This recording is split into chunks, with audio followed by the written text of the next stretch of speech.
Yes. crushed Coarse grain kind of or thing, something. yeah. Right. It's interesting, isn't it? Things we take for common. I would be interested as to what it would be called in England. I have no idea. I'll try and find out. I mean, it may well be grist as well, but I've just never encountered it. Yeah, I bet it's also grist, called grist. But they were always called grist mills. I've never heard of. I've only ever heard of the flour mill. We just call it the mill. I've never heard of the grist mill. But I know somebody I can ask because he's a wheat breeder, and he does lots of testing of different flours. So it's not terribly quiet, especially at this time of the day, I think. Part of the reason we built it back. Yeah, I was going to say, are they speeding? Oh, they go through. No, I think it's just loud. They're just. One of the reasons is that's a brick church, and since we bought the place, they built that addition educational area.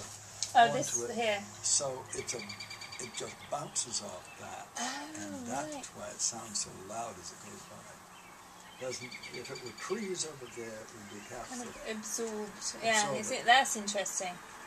But somebody was saying that they think the demise of, the use of the porch, the huge contributing factor. Because I thought it was air conditioning, but they were saying no, it's cars and fumes if and you're looking noise. at an early picture in your lap of the family standing by the porch there, you'll also notice how far the porch was from the road. Yes. There were sidewalks along. Sidewalks way up at one time. But once the automobile came into being, the roads were all expanded in width. And the little tree, the small tree, maybe 6 inches round, that you see is that one there. Yes. Yes.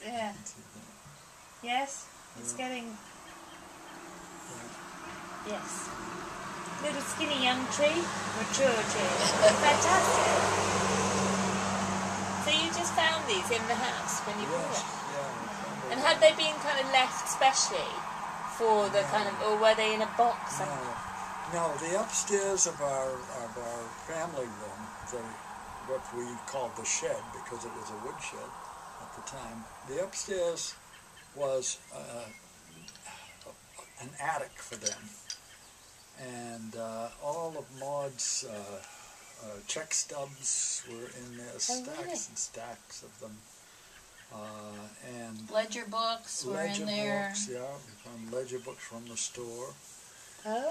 Which have been very valuable. I haven't yet given them to the Historic Society, and I wish I had the time to really spend with them. But half the people in the town are listed in there, and their accounts. Everything was on account. I guess you paid at the end of the month. You could tell what the particular diet of one family or what their favourite thing was. You could paint. Oh, you could find all kinds of things like that. The story of the town. Yeah. So you have a local historian here as well, do you? You have a town historian? Yes, they did a very good book. Which I hope you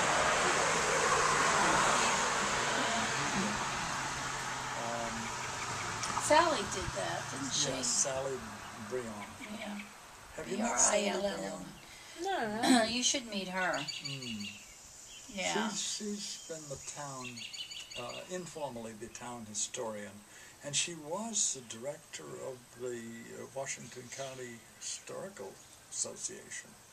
Oh, right.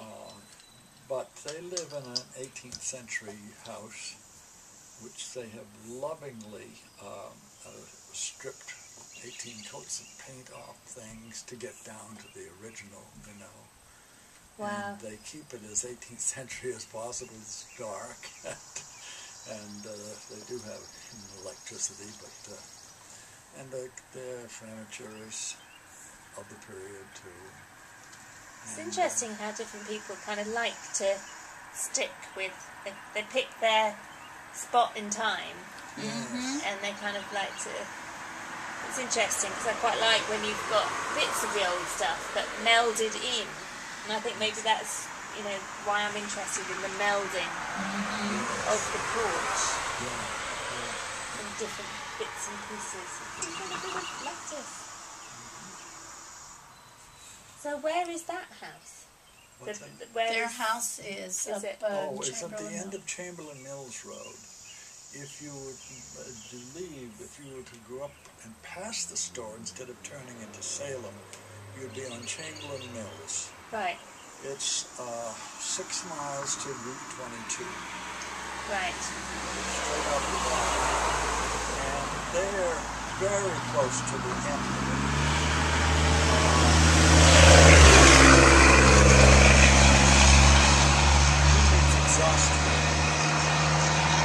We can take a ride out there if you want, just to see where it is. Maybe I'm quite intrigued to go into the general store. Yes. Yes. And that whole concept of the general store. Right. That's, they're still around. So going back to how many people actually live in, is this the village of Hepburn or is this the town? Because in Salem they've got the village within the town. So there's kind of a concentric growing, but this is just a separate town. It doesn't have a Hebron village. is part of Hebron. Hebron is the county's designation, the state's designation. It has limits. Right. But there's East Hebron and West Hebron and North Hebron. All within And where's that. Hebron? There really isn't There a isn't Hebron. No, So- there isn't one that's called Hebron. So there are three bits that make up Yes. Hebron. Which one came first? I don't know. I think probably this one. West Hebron, I would say, is the most populous of them. Both East Hebron and North Hebron are just gatherings of houses. Right. Neighborhoods, really.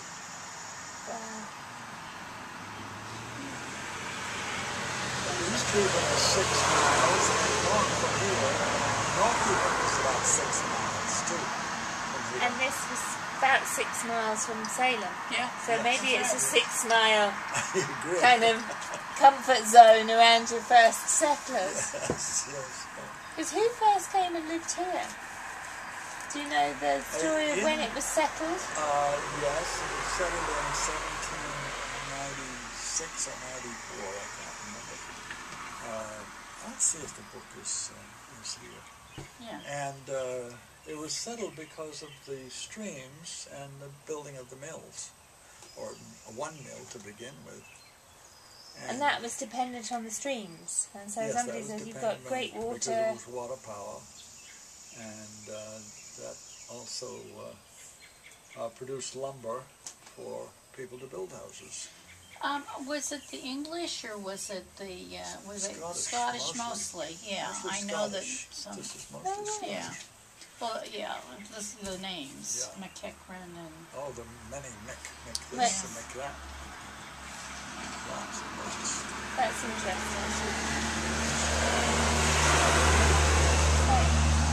But you know the rolling hills and the there's just sort of green pastures. I wonder if it reminded the Scottish too of their homeland.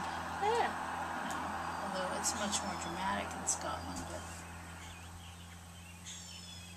Yes, I think it is that kind of focusedness because it's small. I'm making a sort of collage of this.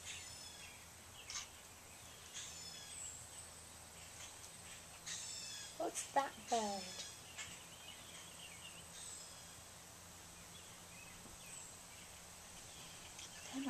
I never studied birds. Did you? Have you? No, not really. But I'm definitely aware of listening to